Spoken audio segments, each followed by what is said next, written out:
Assalamualaikum warahmatullahi wabarakatuh.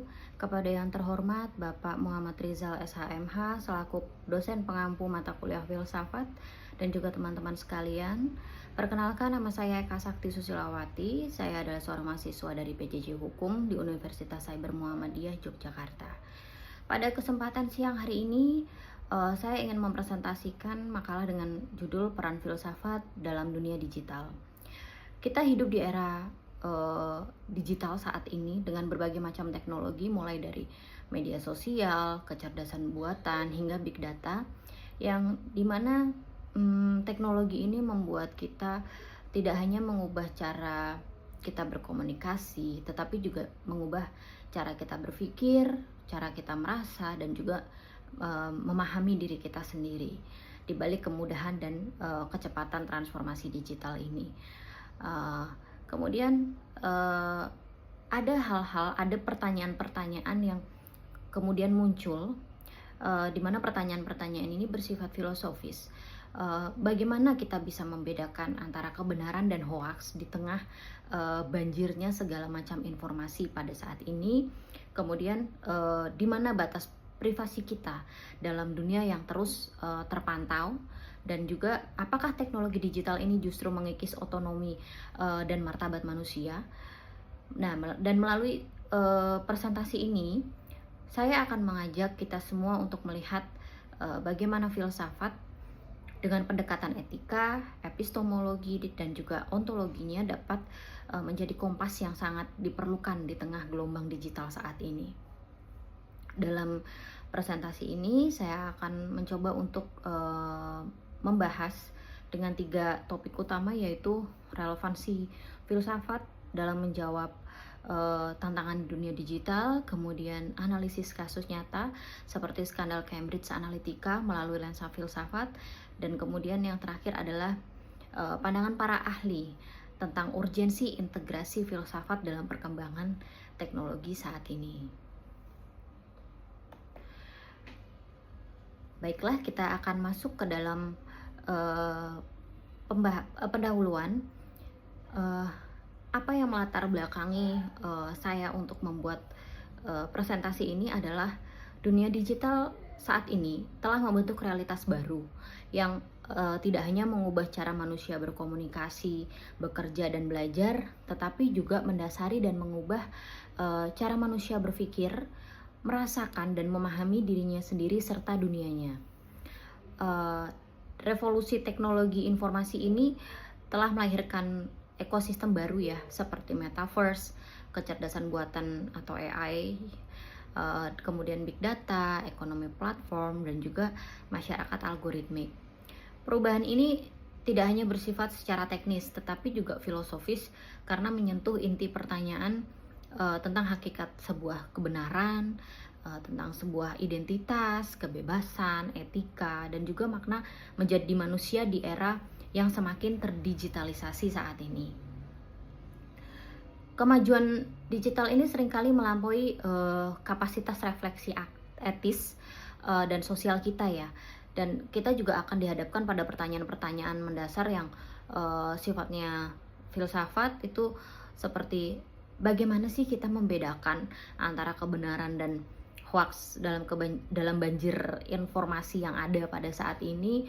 Terus kemudian apa status pengetahuan yang dihasilkan oleh algoritma nih, gitu. Apakah data tersebut bisa disebut sebagai sebuah pengetahuan baru atau tidak, gitu. Kemudian di mana batas privasi kita dalam masyarakat digital ini, pengaturannya itu seperti apa, gitu. Terus kemudian bagaimana keadilan sosial ini bisa ditegakkan dalam ekonomi platform yang seringkali eksploitatif ya, seperti itu. Kemudian untuk tujuan presentasi kali ini itu akan mengeksplorasi peran filsafat dalam dunia digital melalui pendekatan multidisiplin yang menggabungkan antara filsafat teknologi, etika digital, filsafat pikiran, dan juga teori sosial kritisnya. Dengan demikian, saya mencoba untuk memberikan peta konseptual untuk menghadapi tantangan era digital yang lebih bijak, kritis, dan juga manusiawi. Baik, kita akan masuk ke dalam sesi pembahasan, di mana di sini terdapat tentang relevansi ilmu filsafat itu sendiri di dalam dunia era digital pada saat ini. Kenapa sih kita perlu membahas peran filsafat nih dalam dunia digital? Jika menurut saya hal ini adalah hal yang penting ya untuk dibahas, karena menyentuh inti dari tantangan eksistensial etika dan juga sosial yang dihadapi masyarakat. Contohnya yaitu dunia digital ini menciptakan sebuah realitas baru yang memerlukan analisis filosofis. Jadi digital ini tidak dan bukan sekedar alat, tetapi sebuah lingkungan hidup yang baru yang membentuk cara berpikir, berelasi, dan juga memahami diri. Kemudian pertanyaan filosofis klasik tentang sebuah realitas pengetahuan dan identitas kini harus dijawab ulang nih dengan melalui konteks digital gitu, karena apa yang sudah ada, ilmu pengetahuan yang sudah ada itu bisa dibilang sudah baku gitu ya untuk kita ketahui gitu. Tapi dengan perkembangan dunia digital, akhirnya bagaimana nih sebuah realitas, sebuah pengetahuan dan identitas baru ini dijawab ulang dalam konteks digitalnya gitu. Jadi filsafat mengikuti perkembangan digital ini supaya filsafat itu bisa menjawab ataupun bisa memberikan sebuah pengetahuan baru, tetapi dengan konteks digital tersebut. Kemudian krisis etika di ruang digital yang tidak dapat diatasi hanya dengan regulasi teknis. Teknologi digital sendiri melahirkan dilema etika baru yang kompleks antara privacy versus kemudahan layanan digital, kemudian kebebasan berekspresi versus penyebaran ujaran kebencian, kemudian otonomi manusia versus keputusan algoritmik gitu. Regulasi teknis dan hukum seperti ini sering tertinggal dan bersifat reaktif. Dan dalam hal ini filsafat memberikan kerangka etika mendasar untuk membangun prinsip yang lebih adaptif dan juga manusiawi. Kemudian tantangan lainnya yaitu mengenai ancaman terhadap otonomi dan juga martabat manusia.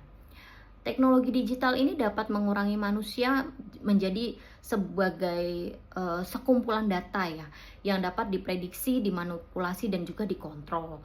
Dan fungsi filsafat di sini adalah filsafat yang humanisme dan eksistensialisme ini penting untuk mengingatkan bahwa teknologi itu seharusnya melayani manusia dan bukan sebaliknya.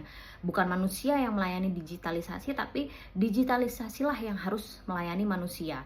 Gitu. Sebagai contoh nyatanya mungkin kita bisa melihat adanya surveillance capitalism yang mengakomodasi pengalaman manusia dan AI dalam pengambilan keputusan sosial ya, seperti seleksi kerja, kemudian seleksi pinjaman gitu, yang dimana dalam seleksi tersebut tidak adanya transparansi seperti itu. Kemudian tantangan selanjutnya yaitu filsafat sebagai antidot terhadap disinformasi dan degradasi makna. Dunia digital ini nih membanjiri kita dengan informasi, tetapi sering sekali bukannya menambah makna, tapi malah menjadi miskin makna gitu. Jadi terlalu banyak informasi-informasi, tapi kemudian kita lupa dan kita tidak mengerti makna dari informasi yang kita dapat itu apa, seperti itu. Kemudian di sini fungsi filsafat adalah mengajak kita untuk berpikir kritis, reflektif, dan juga holistik untuk melawan logika clickbait, hoax, kemudian polarisasi seperti itu. Jadi literasi digital tanpa fondasi filosofis itu hanyalah menghasilkan masyarakat yang terinformasi tetapi menjadi masyarakat yang tidak bijaksana seperti itu. Kemudian untuk tantangan yang selanjutnya adalah membangun jembatan antara ilmu teknik dan humaniora. dunia digital saat ini didominasi oleh pendekatan teknis yang bagaimana cara membuat, kemudian tetapi sering mengabaikan bagaimana kita akan membuatnya, dan kemudian apa maksud dari sesuatu yang kita buat ini gitu. Dan disinilah peran filsafat menjadi jembatan interdisipliner yang mempertemukan antara logika teknologi dengan nilai-nilai manusia, seni, budaya, dan juga spiritualitas. Selanjutnya kita akan masuk ke dalam analisis kasus, di mana saya mengambil contoh analisis kasus ini adalah mengenai kasus Cambridge Analytica dan juga krisis privasi digital. Peran filsafat dalam era digital ini telah banyak dibahas secara akademis, baik dalam ranah filsafat teknologi, etika digital, filsafat informasi, maupun studi media baru. Dan di dalam kasus Cambridge Analytica ini, kasus ini muncul di tahun 2018, di mana data pribadi jutaan pengguna Facebook digunakan untuk membangun profil psikografis guna mempengaruhi perilaku politik dalam pemilu Amerika Serikat dan referendum Brexit. Salah satu mantan pekerja ya di Cambridge Analytica, yaitu Christopher Wylie, menyampaikan bahwa rahasia pertama mereka itu terletak pada buku The Guardian gitu, dimana The Guardian ini adalah sebuah media di Inggris yang membawa Cambridge Analytica ini menggunakan sebuah aplikasi yang bernama This Is Your Digital Life di Facebook, kemudian dikembangkan oleh seseorang bernama Alexander Kogan, yang akhirnya aplikasi ini digunakan untuk mengambil data pribadi jutaan pengguna Facebook seperti itu. Dan Cambridge Analytica sendiri ini mengklaim dirinya dapat menganalisis data konsumen dalam jumlah yang besar gitu, dan menggabungkan ilmu perilaku untuk mengidentifikasi orang-orang yang dapat ditargetkan oleh organisasi dengan pemasaran dan pengumpulan data tersebut dari berbagai sumber, salah satunya yaitu Facebook ya, dan juga polling yang diadakan sendiri oleh Cambridge Analytica ini. Kemudian dari kasus ini, analisis filsafat yang dapat kita simpulkan adalah di mana etika. Apakah pengguna ini masih otonom jika keputusannya ini dimanipulasi oleh sebuah algoritma gitu. Kemudian untuk filsafat politik, kita bisa melihat apakah teknologi ini mengubah hakikat partisipasi publik dalam kebebasannya berbangsa. Dan untuk fenomenologinya adalah bagaimana data kita, data diri seseorang ini menjadi sebuah komoditas gitu. Pada saat itu ya, pada saat tahun 2018 itu sendiri, The New York Times melaporkan bahwa data ini mencakup 50 juta pengguna Facebook yang datanya diambil oleh Cambridge Analytica ini untuk untuk mempengaruhi pemilu Amerika Serikat pada saat itu gitu. Padahal Cambridge Analytica sendiri mereka menyanggah hal itu. Mereka bilang mereka hanya mengambil 30 juta, tetapi berdasarkan data yang didapat dari The New York Times ini sendiri, bahwa data yang diambil itu ternyata ada 50 juta pengguna Facebook. Dari contoh kasus Cambridge Analytica ini bisa kita lihat ya betapa privasi dunia digital itu sangat-sangat berbahaya gitu. Dan di Indonesia sendiri untungnya kita memiliki Undang-Undang Nomor 27 tahun 2022 yang mengatur tentang perlindungan data pribadi, di mana tujuan dari undang-undang ini adalah untuk melindungi hak pribadi warga negara, mencegah penyalahgunaan data, dan juga menjamin keamanan data pribadi dari kebocoran dan serangan cyber. Paling tidak di Indonesia sendiri sudah membentengi dengan undang-undang yang ada, walaupun dalam pengimplementasiannya mungkin masih ada sedikit kebocoran, tapi paling tidak kita bisa berharap bahwa dengan adanya undang-undang ini itu bisa membawa sebuah perubahan yang baik, dan privasi kita, data diri kita itu bisa terlindungi juga dengan baik. Kemudian saya akan masuk ke dalam pendapat para ahli tentang filsafat di dalam era digital ini seperti apa. Saya mengambil 3 pendapat ahli, yang pertama adalah Luciano Floridi, yaitu seorang filsuf Oxford, penggagas Philosophy of Information. Beliau berpendapat bahwa etika informasi sebagai kerangka baru di masa tindakan harus dinilai berdasarkan dampaknya terhadap lingkungan sebagai ruang hidup manusia baru. Kemudian yang kedua, saya mengambil pendapat dari Nick Bostrom. Beliau juga seorang filsuf Oxford yang ahli dalam resiko eksistensial.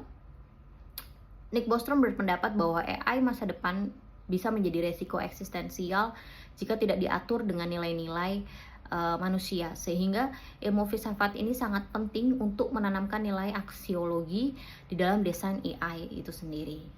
Dan dari Indonesia, saya mengambil pendapat Bapak Yudi Latif, seorang ahli filsafat Pancasila. Beliau berpendapat bahwa Pancasila harus menjadi sistem nilai yang menyaring dampak negatif digitalisasi, menjaga kemanusiaan dan keadilan sosial di ruang digital. Ia juga menekankan perlunya filsafat teknologi yang berbasis dengan nilai kebangsaan tersebut. Dari apa yang sudah saya jabarkan di dalam pembahasan, saat ini kita akan masuk ke dalam sebuah kesimpulan bahwa filsafat ini bukan hanya relevan, tetapi menjadi sebuah kebutuhan mendesak dalam dunia digital. Kenapa? Karena era digital yang telah menciptakan realitas baru yang mempertanyakan kembali hakikat kebenaran, identitas, kebebasan, dan juga keadilan, itu merupakan sebuah wilayah kajian filsafat, di mana tanpa pendekatan yang filosofis, perkembangan teknologi ini beresiko untuk mengabaikan dimensi manusia dan kemudian bisa mengikis otonomi dan memperdalam ketimpangan sosial yang ada gitu. Jadi filsafat ini bisa memberikan landasan etis, kerangka kritis, dan perspektif reflektif yang diperlukan untuk menyaring dampak negatif globalisasi digital melalui nilai-nilai seperti Pancasila. Kemudian bisa menjaga martabat manusia di tengah reduksi diri menjadi sekedar data, dan kemudian membangun jembatan antara teknologi dan juga humaniora sebagai inovasi digital yang tidak kehilangan roh kemanusiaannya. Kemudian mengantisipasi resiko eksistensial seperti yang diingatkan oleh Nick Bostrom dan juga para ahli lainnya. Dan menurut saya, literasi digital tanpa fondasi filsafat ini hanya akan menghasilkan masyarakat yang terinformasi tapi tidak bijaksana, terinformasi tapi miskin akan makna, seperti itu. Jadi oleh karena itu, integrasi filsafat dalam dunia pendidikan, kebijakan teknologi, dan juga budaya digital merupakan langkah strategis untuk membangun peradaban digital yang lebih beradab. Dan saya ingin menegaskan bahwa filsafat ini adalah sebuah kompas humanisasi di tengah deru mesin digital yang ada pada saat ini. Tantangan yang dihadapi dari krisis privacy hingga disinformasi tidak dapat diselesaikan hanya dengan solusi teknis saja gitu, tapi diperlukan keberanian untuk bertanya secara mendalam, kemudian berpikir secara kritis, dan juga bertindak dengan kesadaran nilai. Sebagai generasi muda yang hidup di persimpangan antara realitas fisik dan digital ini, kita memikul tanggung jawab yang cukup besar ya gitu. Salah satunya mungkin bagaimana kita bisa menjadi filter kritis terhadap arus informasi, kemudian bagaimana kita memperjuangkan tata kelola teknologi yang berlandaskan keadilan dan keberpihakan kepada manusia, kemudian bagaimana kita mengaktualisasikan nilai-nilai luhur bangsa seperti Pancasila dalam setiap ruang digital yang kita masuki. Dan terakhir, menurut saya digital tanpa filsafat itu adalah sebuah kehampaan, di mana teknologi tanpa kebijaksanaan itu juga bahaya. Jadi marilah kita bersama-sama agar kemajuan digital ini tetap membawa kita kepada keadilan, kebenaran, dan keluhuran martabat manusia. Sekian presentasi dari saya. Terima kasih atas waktunya. Wassalamualaikum warahmatullahi wabarakatuh.